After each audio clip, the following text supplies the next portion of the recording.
This is a test of the Bima Cam audio. Supplementary reading 1.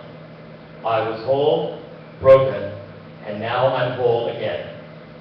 According to a traditional interpretation, the fact that the sounds are made in different lengths indicates a powerful message of the new year. We start with a full, uninterrupted blast, Tkiya. It's as if the shofar is saying, I'm whole. Next, we have a three-part blast, Shvarim, whose name means broken.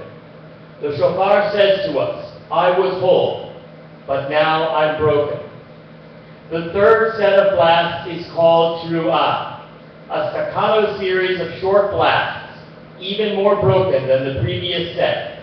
Its message is, I was broken, now I'm smashed to pieces. The main lesson, however, is that the final blast in each series is that a Tkiya ends the series. Promise of wholeness is there, even though there is brokenness and destruction. It is required, according to Halakha, to sound at least 100 blasts during Rosh Hashanah. 100 times the shofar brings this message to us. You were whole once, then you were broken. You may even have been smashed and ground to pieces. But soon I shall be whole once more. That is my hope, my prayer, my faith. Rabbi Dov Peretz Elkins.